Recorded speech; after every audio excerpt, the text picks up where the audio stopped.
Keinformasi lain pemirsa, Satuan Tugas Penertiban Kawasan Hutan menyelidiki 27 perusahaan yang terindikasi menyebabkan banjir bandang dan tanah longsor di Provinsi Aceh, Sumatera Utara, dan Sumatera Barat. Satgas PKH memberikan rekomendasi untuk melanjutkan proses investigasi penyebab bencana yang terjadi di Sumatera.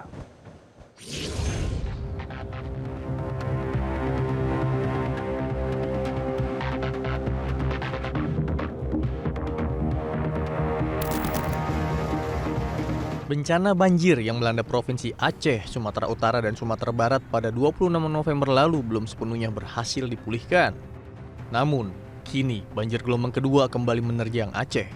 Di Kabupaten Biren, Kamis sore, air kembali menerjang 3 kecamatan, yaitu Kecamatan Junip, Pandrah, dan Peudada. Banjir susulan juga terjadi di Kabupaten Bener Meriah, di mana banjir menerjang rumah warga dan membuat warga panik berusaha menyelamatkan diri. Sementara di Kabupaten Pidi Jaya, saat warga masih berupaya membersihkan sisa lumpur dari banjir akhir November lalu, air bah kembali datang mengepung. Di Kecamatan Bandar 2, Murah 2, dan Merudu, warga hanya bisa terpaku melihat ketinggian air yang terus meningkat. Trauma yang belum hilang kini harus bertumpuk dengan kecemasan baru di tengah cuaca ekstrim yang tidak menentu. Aparat penegak hukum saat ini terus menyelidiki penyebab banjir bandang dan tanah longsor yang terjadi di Sumatera. Jaksa Agung Sanitiar Burhanuddin mengungkap fakta mengejutkan di balik bencana banjir bandang yang melanda wilayah Aceh, Sumatera Utara, dan Sumatera Barat. Menurutnya, bencana yang terjadi bukan sekedar fenomena alam, melainkan terindikasi kuat akibat ulah tangan manusia dan korporasi. Berdasarkan hasil kerja Satuan Tugas Penertiban Kawasan Hutan atau Satgas PKH, ditemukan adanya keterlibatan entitas korporasi dan perorangan yang memicu terjadinya bencana. Saat ini, 27 perusahaan di 3 provinsi tersebut telah dipanggil untuk memberikan klarifikasi.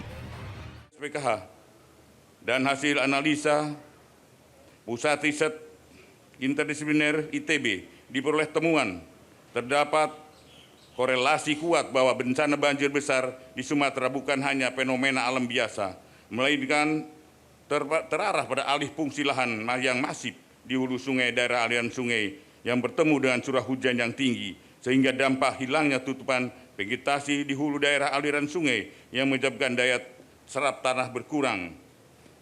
Aliran air permukaan meningkat tajam, hujan ekstrim, dan banjir bandang akibat volume air meluber ke permukaan.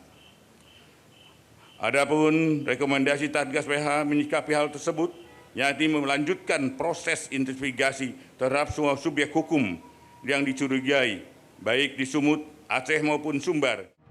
Presiden Prabowo Subianto dengan tegas mengecam para pelaku perusak hutan dan memberikan cap serakah nomiks kepada para pengusaha yang terjerat penanganan hukum oleh Satgas PKH.